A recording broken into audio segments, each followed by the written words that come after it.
ACGM sir से अनुरोध है कि दीप प्रज्वलन कार्यक्रम में सहयोग करने की कृपा करें। दिवाकर, मैं चाहूंगा कि रांची मंच पर आए, पुष्प गुच्छ देकर कृपया आए और एसीजीएम। मेरे पास एक केस आया कि एक शिक्षा मंत्री जो थी उनके काफिला में गाड़ी चल रही है, एक मोटरसाइकिल वाले को धक्का मार दिया, उसका 5 साल का बच्चा का डेथ हो गया और जो थे मोटरसाइकिल चलाने वाले वो है गंभीर रूप से घायल हो गए। गाड़ी में नंबर प्लेट तो लगा हुआ है, जब पता लगाया गया किसके नाम पर गाड़ी है तो पता चला कि जीटीओ के यहाँ उन्होंने रजिस्ट्रेशन के लिए अप्लाई किया था 2001 में, लेकिन रजिस्ट्रेशन ही नहीं हुआ था क्योंकि सरकार के पास फंड नहीं है रजिस्ट्रेशन का फीस देने के लिए।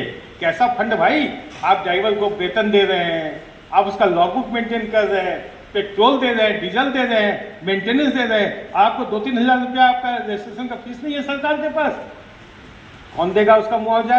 वित्त विभाग के नाम पर गाड़ी थी, परचेस की गई थी, वित्त विभाग देगा। इसी ने सो पुलिस डिपार्टमेंट टाइट हो जाए, मेरा कहना है, और इस तरह के सरकारी वाहनों को डिटेन करना शुरू कर दें, आम जनता ऑटोमेटिक सुधर जाए। है कि जब सरकार के अधिकारी को नहीं यानी छोड़ रहे हैं तो हम कहाँ जाएंगे? चलो भाई जल्दी से सब काम कर लो, देखिए लॉ एंड ऑर्डर अपने सुधर जाएंगे। दूसरी चीज़ कि मैंने देखा है अपने अनुभव पर कि बहुत सी गाड़ियों में लिखा था झारखंड सरकार, भारत सरकार।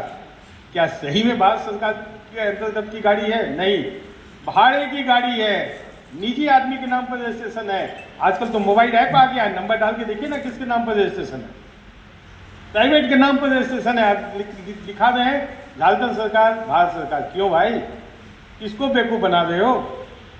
अच्छा, पीला नंबर प्लेट है तो कमर्शियल व्हीकल है, तो कमर्शियल व्हीकल में झारखंड सरकार और भारत सरकार कहाँ से आ गया? उसमें लिखा हुआ है उन गाड़ियों को डिटेन कीजिए, और जिस दिन हमारा पुलिस डिपार्टमेंट टाइट हो गया हमारा राम राज आ जाए। टाइट होने की जरूरत है।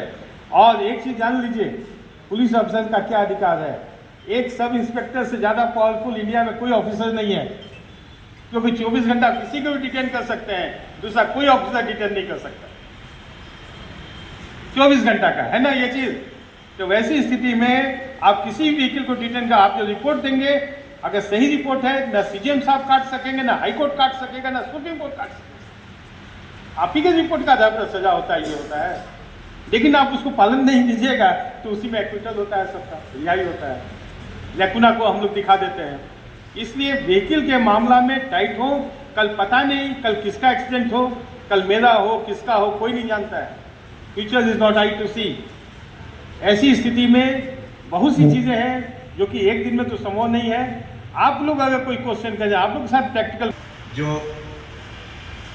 Jharkhand state legal services authority JHALSA के तत्वाधान में ऑर्गेनाइज किया गया है, बीच बीच में ऐसे वर्कशॉप के आयोजन के लिए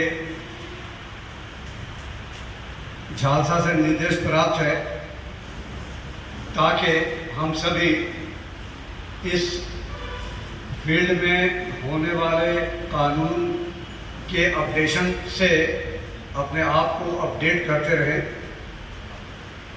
सभी स्टेक होल्डर्स हैं, मोटर एक्सीडेंट क्लेम और मोटर व्हीकल एक्ट 1988 एक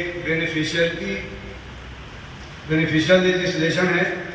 ये पब्लिक के फ़ायदे के लिए बनाया गया है। इसमें हाल में बहुत सारे अमेंडमेंट्स हुए हैं।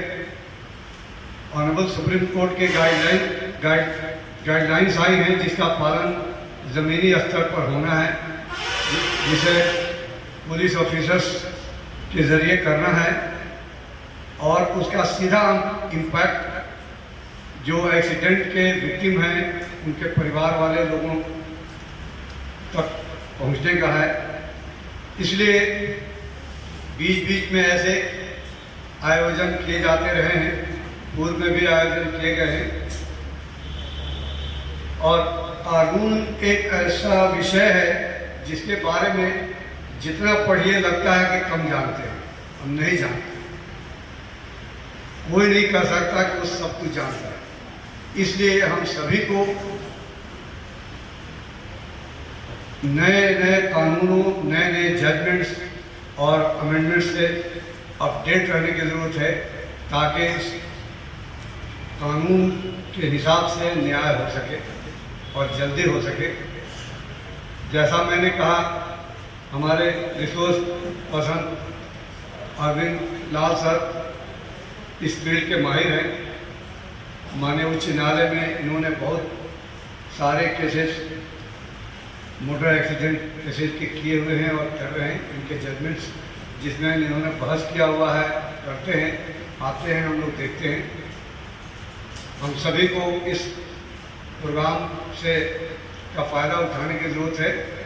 उम्मीद करता हूँ कि आज का ये सेशन और आज का वर्कशॉप हम सभी स्टेक होल्डर्स के लिए बहुत ही यूज़फुल और फ्रूटफुल रहेगा। पुनः आप सभी का DLSA के प्रोग्राम में स्वागत है।